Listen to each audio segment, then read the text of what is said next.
کئی لوگوں کو دیکھو فیس بک کے اوپر ساری رات لگے جہاد کر رہے ہیں. کیا کر رہے ہیں؟ فیس بک پہ ساری رات وہ کمبل کے اندر بیٹھ کے جہاد کر رہا ہے.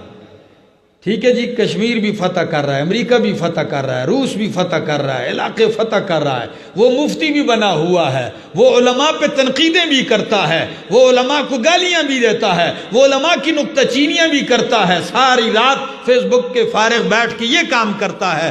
لیکن جب اللہ کے گھر سے اس کو آواز آتی ہے حی علی الصلاۃ، الصلاۃ خیر من النوم، نماز بہتر ہے تیری نیند سے، آ جا کامیابی کی طرف، اللہ کی طرف آ جا، تو یہ سویا ہوا ہوتا ہے، اس کو کوئی پرواہ نہیں ہوتی.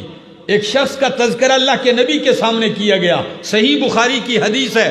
فرمایا یا رسول اللہ وہ صبح سورج طلوع ہونے تک سویا رہتا ہے. نبی علیہ السلام نے فرمایا ان الشیطان بال فی اذنہ، اس کے کان میں شیطان نے پیشاب کر دیا ہے. نماز گئی، یہ سویا ہوا ہے، 7 بجے 8 بجے اٹھ گیا ہیں، پرفیوم وغیرہ لگا کے جا رہا کاروبار. جی دعا کرو برکت آ جائے روزگار میں، دعا کرو کاروبار چلے.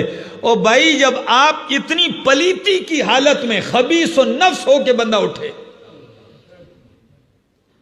اس کے ناک میں شیطان رات گزارے، اس کے کانوں میں شیطان پیشاب کر جائے، اس حال میں صبح اٹھے اور وہ کیا مانگے اللہ سے؟ برکت کی دعا مانگے. برکت نہیں، لعنت آئے گی آپ پر. میرے دوستو پابندی کیجئے. اگر کسی میں کمزوری تھی آج سے وعدہ کر لے انشاءاللہ نماز کی پابندی کریں گے.